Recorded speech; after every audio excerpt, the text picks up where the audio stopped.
Le ministre de la Défense nationale, accompagné du ministre des Pêches et de l'Économie maritime, supervise la sortie de la première promotion d'élèves officiers de la Marine nationale et marchande. Le ministre de l'Intérieur et de la Décentralisation préside une visioconférence sur l'immigration clandestine.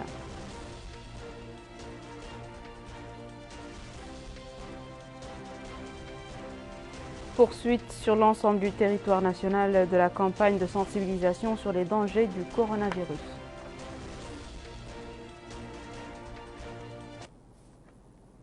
Bonsoir mesdames, mesdemoiselles et messieurs et merci de vous joindre à nous. Nous ouvrons ce journal par la capitale économique Nouadhibou où le ministre de la Défense nationale, M. Hanan Ol-Sidi, accompagné du ministre des Pêches et de l'Économie maritime, a supervisé aujourd'hui la cérémonie de remise des diplômes aux sortants de la première promotion d'élèves officiers de la Marine nationale et marchande de l'Académie navale baptisée Martyr lieutenant-colonel Bapate Damba.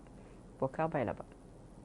La cérémonie de remise des diplômes aux sortants de la première promotion d'élèves officiers de la Marine nationale et marchande a eu pour cadre l'Académie navale de Nouadhibou.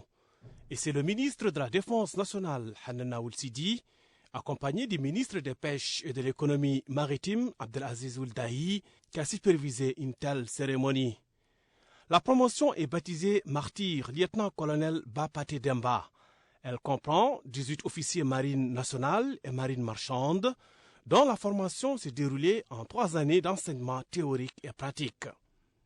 À cette occasion, le ministre de la Défense nationale, Hanan Ol-Sidi, a indiqué que la remise des grades aux récipiendaires s'inscrit dans le cadre de la politique du gouvernement visant à promouvoir une renaissance globale fondée sur l'éducation et la formation permettant de disposer d'un capital humain qualifié au plan scientifique et militaire.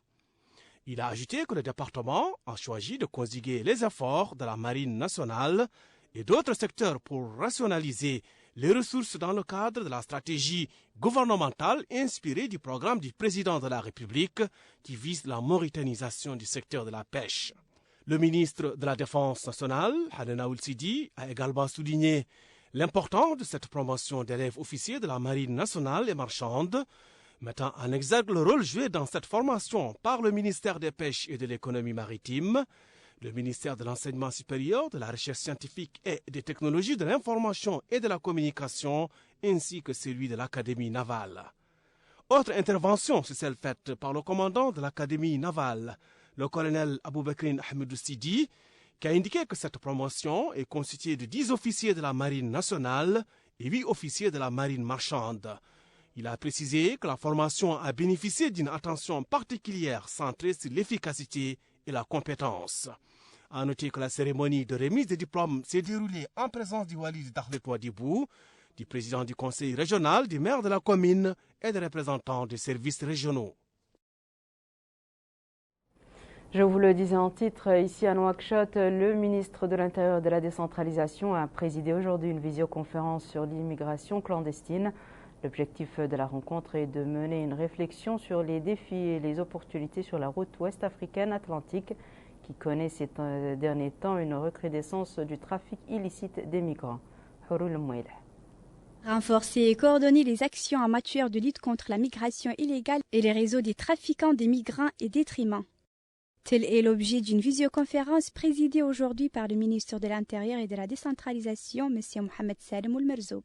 L'objectif de la rencontre est de mener une réflexion sur les défis et opportunités sur la route ouest africaine atlantique, qui connaît ces derniers temps une recrudescence du trafic illicite des migrants. L'idée est de renforcer davantage et de coordonner les actions en matière de lutte contre la migration illégale, irrégulière et les réseaux de trafiquants de migrants et d'êtres humains. Le ministre a déclaré: Je voudrais tout d'abord vous exprimer au nom du gouvernement de la République islamique de Mauritanie mes sincères remerciements pour avoir répondu favorablement à notre invitation pour la tenue de la présente rencontre. Notre conférence s'inscrit dans le cadre de la volonté maintes fois exprimée par nos dirigeants respectifs de privilégier la politique de concertation et d'échange permanent pour aborder les questions d'intérêt commun. L'objectif de notre rencontre, comme précisé dans la note de cadrage, est de mener la réflexion sur les défis et les opportunités sur la route ouest africaine atlantique qui connaît ces derniers temps une recrudescence du trafic illicite des différents migrants. La visioconférence a vu la participation du Mali, du Sénégal, de la Gambie et de la Mauritanie. Activité ministérielle toujours, c'était hier après le Conseil des ministres. Les résultats ont été commentés lors d'un point de presse tenu au cours de l'après-midi par M. Sidul Salem, ministre de l'Enseignement supérieur, de la Recherche scientifique, des technologies, de l'information et de la communication, porte-parole du gouvernement et ses homologues de la fonction publique, du travail et de la modernisation de l'administration, M. Kamara Saloum Mohamed, et celui de l'équipement et des transports, M. Mohamedou Ahmedou Mhaimid. Compte rendu de Bokar Bailaba toujours. Tradition, à la fin de chaque réunion du Conseil des ministres, certains membres du gouvernement se présentent devant la presse pour commenter les résultats de la dite réunion. Et celle d'hier n'a pas dérogé à la règle. Ainsi, le ministre de l'Enseignement supérieur, de la Recherche scientifique et des technologies de l'information et de la communication, porte-parole du gouvernement, Sidi Ould Salem, a indiqué que la réduction de la durée du couvre-feu ne signifie pas pour autant que la situation n'est plus grave. Il s'agit, selon lui, après 2 semaines de couvre-feu, d'un allègement de l'impact des mesures prises sur les populations. Le porte-parole du gouvernement a également saisi l'occasion pour inviter les citoyens et les administrations à observer scrupuleusement les gestes barrières face à la pandémie. En ce qui concerne la communication conjointe relative au renforcement des capacités des fonctionnaires et agents contractuels, des précisions détaillées ont été apportées dans ce sens. Cette formation continue, ce perfectionnement, comme je l'ai dit tantôt, c'est tous les fonctionnaires. Vous avez des fonctionnaires de 3 catégories. Vous avez la catégorie A, B et C. Toutes catégories confondues sont le perfectionnement, la formation est en droit du fonctionnaire. Chaque fonctionnaire a droit à une formation, quel que soit son grade. Donc la formation, c'est l'adaptation du fonctionnaire à l'évolution du temps et aux mœurs administratives. Donc aucun fonctionnaire n'est écarté de la formation, c'est son droit. Dans les textes, il est prévu que chaque département a un plan de formation. Donc en fonction des besoins, en fonction du budget. Donc maintenant, il n'y a aucun fonctionnaire qui est exclu, c'est réservé à tous les fonctionnaires, il faudrait s'adapter. Le perfectionnement, c'est pour s'adapter. Hein. On vient avec un diplôme, mais après 5 ans, 6 ans, il faut se recycler, comme on dit en termes techniques. Donc il n'y a aucun fonctionnaire qui est exclu. Et je peux vous dire que cette formation, les PNP, si vous prenez la loi générale, elle concerne les fonctionnaires, les agents contractuels de l'État et des établissements publics à caractère administratif. Donc les PNP dont vous parlez, c'est des agents contractuels, ils ne sont exclus de rien du tout. Et puis le ministre de l'Équipement et des Transports, Mohamedou Ahmedou Mhaimid, est revenu plus en détail sur les 2 projets de loi adoptés par le Conseil en vue du remplacement de la Société d'assainissement des travaux de transport et de maintenance, ATTM, par l'établissement d'entretien routier ETER. Il a indiqué qu'un comité de suivi fera régulièrement des bilans d'étape afin de veiller à la bonne exécution des contrats-programmes. Il a rappelé que la substitution de l'ETER à l'ATTM sur ces 2 contrats-programmes intervient dans le cadre du processus de transfert de compétences progressif au nouvel établissement d'entretien routier. Interrogé sur le vaccin contre la Covid-19, le porte-parole du gouvernement a indiqué que la Mauritanie obtiendra gratuitement 20% de ses besoins en vaccins d'ici février-mars. Naturellement, le vaccin sera orienté prioritairement au personnel de santé, les personnes âgées, celles atteintes de maladies chroniques, les forces de défense et de sécurité avant de s'étendre au reste de la population. Place à présent au point de presse quotidien du ministère de la Santé relatif à la dernière situation de la pandémie du Covid-19.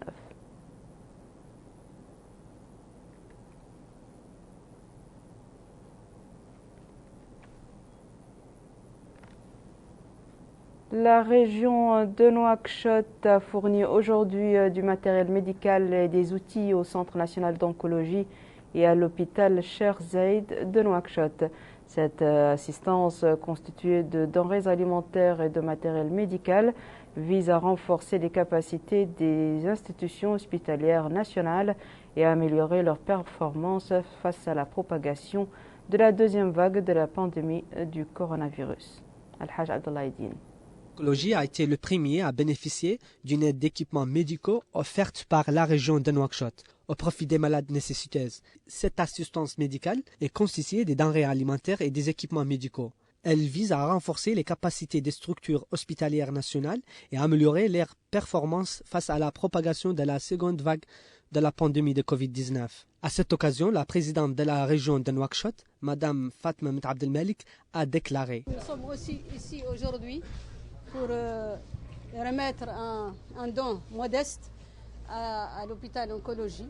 Espérons que ce don va contribuer aux efforts consentis par les pouvoirs publics et par particulièrement les personnels de santé à l'endroit des populations et surtout des populations vulnérables. De son côté, la directrice du Centre national d'oncologie, Mme Benina Metzain, a souligné. À cette occasion, nous remercions donc la région de Nouakchott qui nous a habitués pratiquement donc à cette aide que la présidente considère comme modeste. Nous ne la considérons pas du tout comme modeste parce qu'en fait, elle est pérenne, elle est annuelle et elle est régulière, ce qui est très important pour nos patients.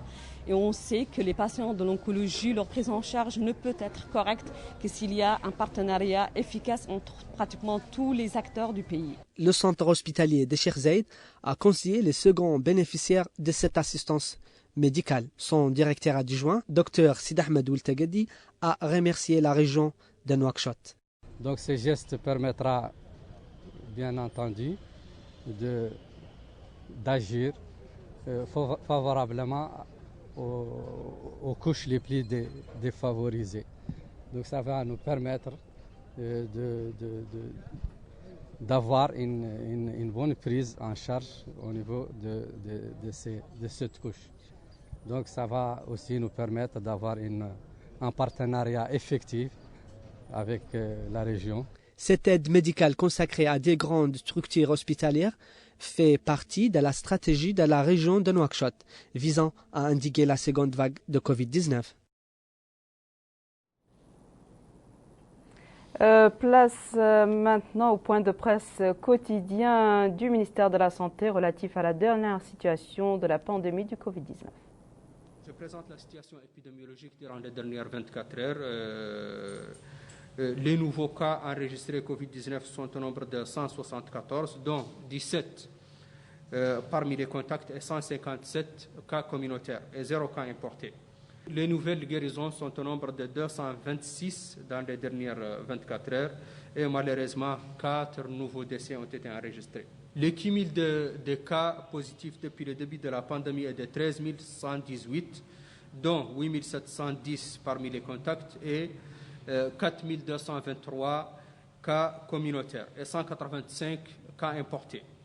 Le cumul de guérison depuis le début de la pandémie est de 9 490 et malheureusement un cumul de décès de 301 a été enregistré depuis le début de la pandémie.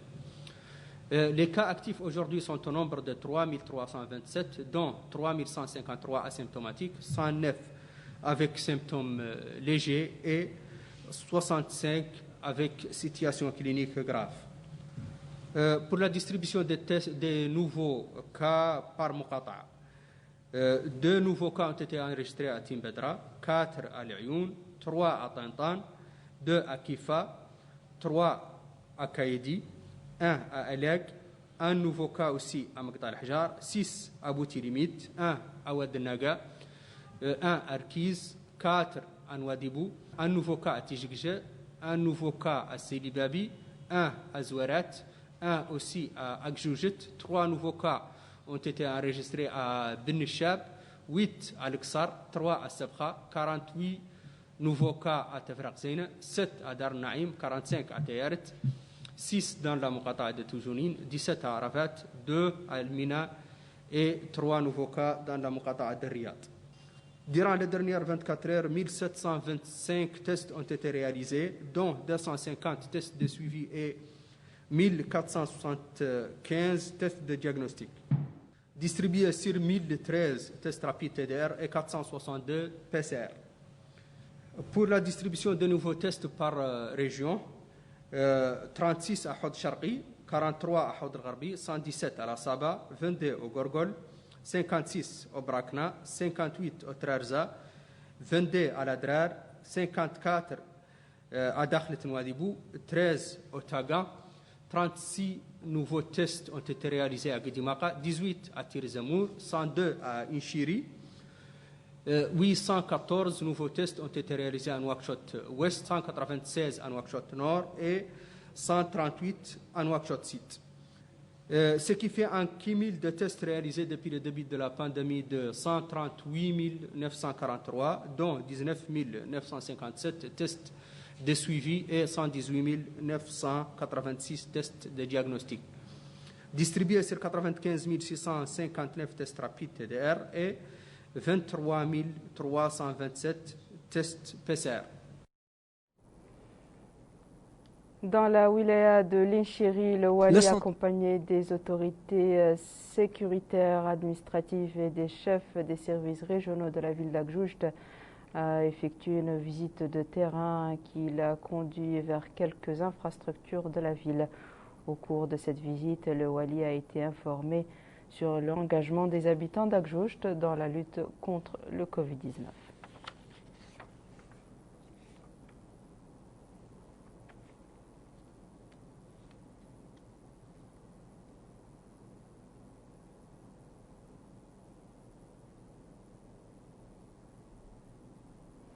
Il est établi depuis l'apparition de la Covid-19 que l'hygiène, le port du masque et la distanciation sociale restent les meilleurs moyens de prévention contre ce mal.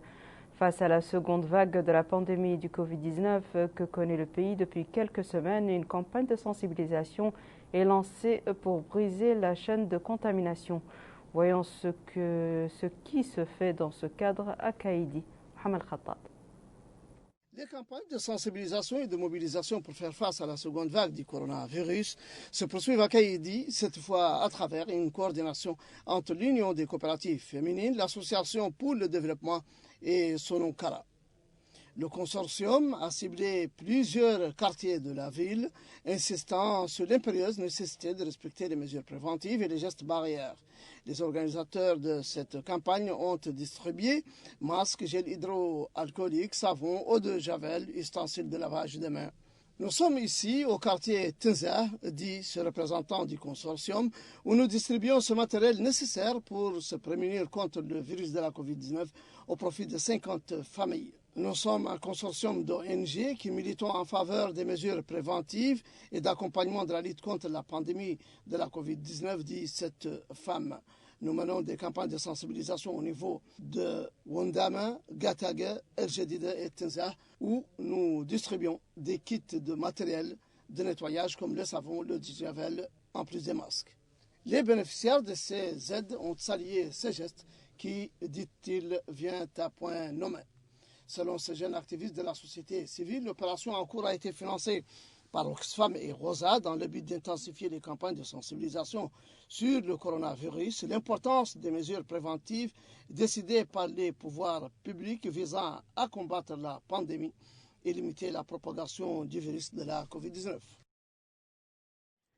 Restons dans le cadre de la sensibilisation du coronavirus. Voyons comment se passe cette sensibilisation dans la Muqata'a de Boutilimit, dans la wilaya du Trarza. Retour à Mohamed Khattab. Les services de santé à Boutilimit suivent au pas la situation sanitaire grâce à des équipes médicales dispatchées entre le centre de santé et l'hôpital Cheikh Hamed, qui constitue la première référence au niveau de la Muqata'a. Nous avons, dit le docteur Abdallah Ibrahim, chef du centre de santé de Boutilimit, un point de tri où un médecin reçoit les malades. Si nous constatons un cas suspect, un traitement lui est prescrit et rentre chez lui si son cas ne nécessite pas une hospitalisation.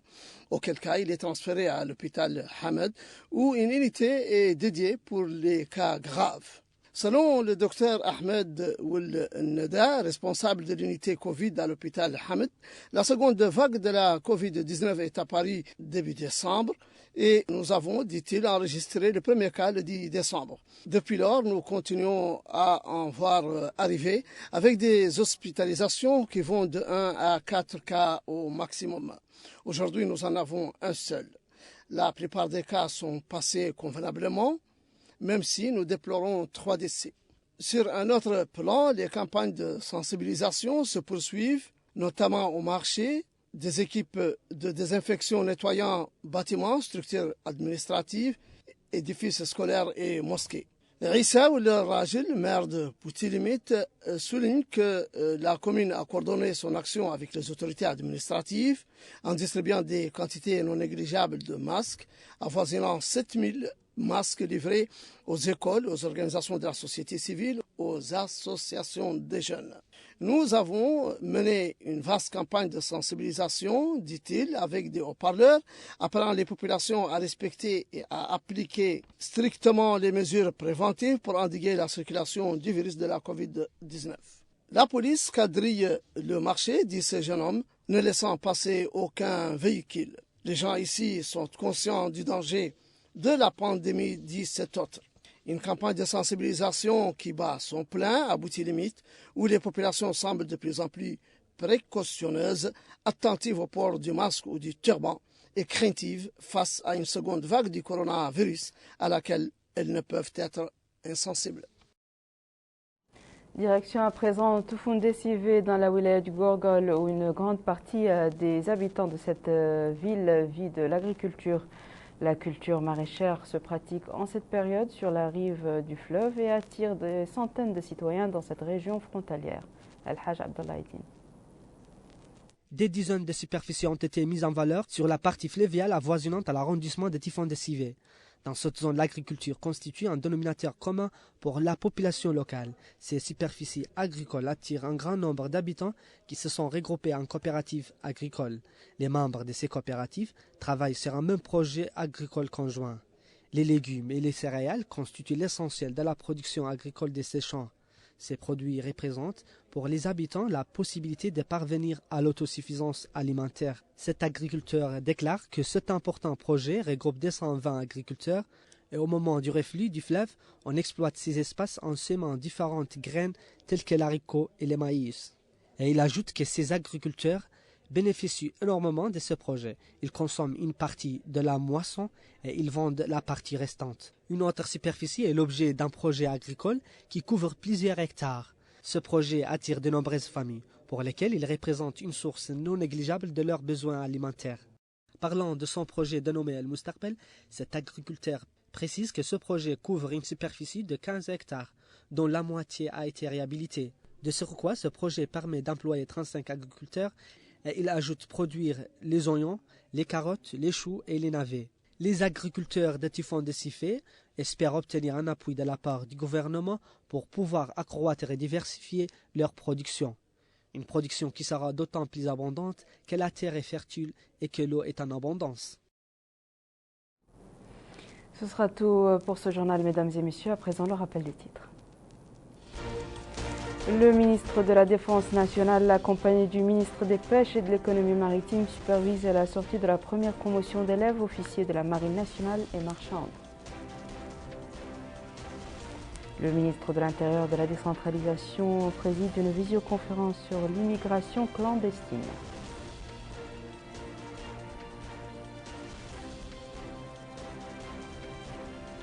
Poursuite sur l'ensemble du territoire national de la campagne de sensibilisation sur les dangers du coronavirus.